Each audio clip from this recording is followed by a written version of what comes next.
For today's video guys, mapapanood nyo po ang ating new upload regarding po sa hashtag. Ito po ay magbigay ng paalala, lesson sa buhay ng bawat isa.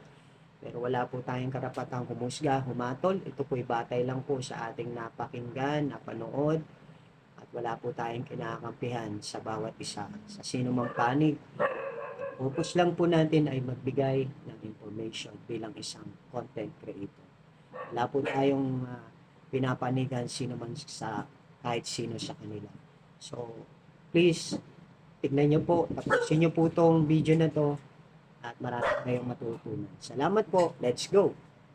Good evening. Saan man sulok kayong mundo naroon, bansa, ito lang po ang sasabihin ko. We have a news update. Trending na trending ngayon kung saan, alam nyo guys, ang paggamit ng hashtag. Opo, narinig nyo ng dalawang tenga ninyo. Hashtag. Hindi po masama ang paggamit ng hashtag, lalo na kapag bago ka ba lang at gagamit ka ng isang mga kilalang hashtag, makakatulong po yun para sa reach at views ng iyong mga ina-upload. Pero guys, meron po akong latest news update. Ito po ang inyong news anchor, Mr. Bigote, na kung saan nababalita ngayon guys, na merong tayong dapat pag-ingatan sa paggamit ng hashtag. According po sa isang one of the content creator, babae siya at the same time meron din lalaki, at nung napanood natin ito, sinala natin ng maigi. At dito mapapanood nyo ng maigi at kayo na bahala magdesisyon dahil wala po tayong karapatang humusga, humatol. Isa lang po ang gagawin nyo, makinig, wait, at pag-isipan natin. Sabi po dito, according sa one of the content creator at isa pang lalaki na content creator, yan, babae at lalaki sila, na kapag gumamit ka ng hashtag po, na kung saan, halimbawa ako kilala, sikat, no? At ginamit mo yung aking hashtag, at the same time ako ay demonetize at nagkaroon ng problema at hindi ako nakasunod sa community standards. Ang mangyayari po, kapag yung ibang mga tao na gumagamit lagi ng aking hashtag, ito po ang magiging problem.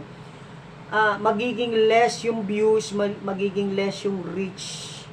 So yun po yung nagiging problem. Instead na maraming malawak, umabot sa malayong malayo yung iyong mga in-upload o mga live mo, whatever, ay nababawasan.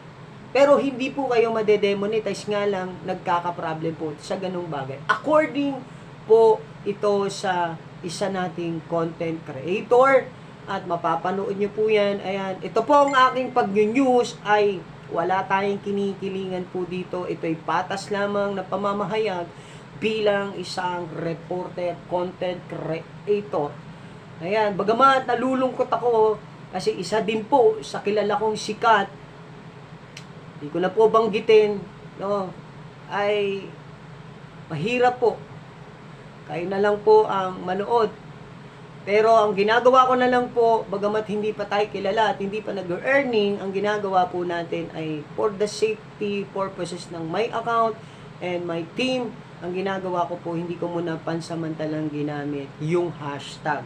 But I still follow him, I still continue to watch yung kanyang mga video o mga live or reels. So yun lamang po ang ating latest update patungkol po sa hashtag. Mag-ingat sa paggamit ng hashtag, lalo na kung may problem ang hashtag na gagamitin mo. Situi kapag nag-hashtag ka, hashtag panalo. Kaya wag niyo pong kakalimutan yung hashtag natin, Team LSR News Update. Ayan, hashtag LSR1. Yun lamang po, magandang tanghali, gabi. Ito po ang yung news anchor Bigote na nag-uulat. Mag-ingat, makinig, wait, at pag-isipan ng maigi. Yun lamang po, magandang umaga, tanghali, gabi. Content na para mas madaling ma-search ng mga followers mo, or rather, kahit pa nung mga non-followers mo. Kasi nga yung hashtag is nagsiserve siya as parang search engine na din. Yung parang ganun, pag tinatype mo yung certain na word sa search box, parang sinasuggest niya yung mga content na merong hashtag na ganito. Okay? Pero nakakalungkot kasi ngayon may mga hashtag na pwede siyang makasama sa content mo kapag ginamit mo. Kaya please po ha, pakikalat po ng content na to para marami pong makaalam, kasi marami pong gumagamit ng hashtag na ito na hindi nila alam bakit sila nagkakaroon ng konting views dahil lamang sa paggamit ng hashtag na to. Nakakaawa naman yung mga baguhan. Mamaya po ipapakita ko dito sa baba yung hashtag na yan, ha? Yan. Kasi po, yan lately ha, dumarami ngayon yung mga gumagamit ng hashtag na to, tapos medyo mababa yung kanilang mga views kasi hindi nga nila namamalayan na yung paggamit pala ng hashtag na to, which is akala nila dati na napakalakas ng hashtag na to. Opo, dati napakalakas ng hashtag na to, nakakaatak po talaga siya. Kasi yung may-ari po ng hashtag na to ay nakakahatak ng malaking team. Delikado po siyang gamitin talaga. Kaya please po sa mga gumagamit ng mga hashtag na ito, medyo tigilan niyo muna. Kasi nga, hindi ka naman madedemonetize kapag ginamit mo yung hashtag na to. Hindi ka madedemonetize. Hindi ka naman magkaka-violation sa paggamit ng hashtag na to. Pero sabi ni MetaLife Support as Ma'am Persalin Vlogs, na panood ko sa kanyang reels yan, si Ma'am Salin Vlogs, sabi daw sa kanya ng MetaLife Support, kapag ginamit mo yung hashtag na ito, yung galing sa malaking team yan, ayan o, pag ginamit mo yung hashtag na yan, ay magkakaproblema yung iyong account. Magkakaroon ka ng tinatawag na less visibility. Kasi nga, yung may-ari ng hashtag na yan ay may problema ngayon. Yung gumawa ng hashtag na yan ay may problema ngayon yung account niya. Kaya, damay din yung hashtag na ginagamit ninyo. So, which is, ito po yung hashtag na yan, ha? Pakikalat po nito, please. Pakikalat, pakibahagi sa iba. Kasi ang sa ating mga baguhan na gumagamit ng trending hashtag.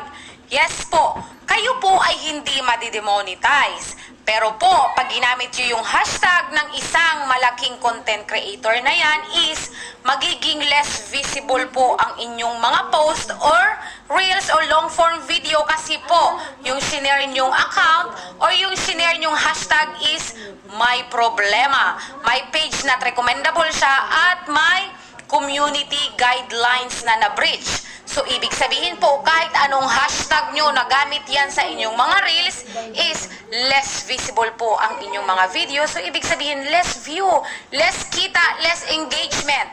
Magagawa po ako nito ng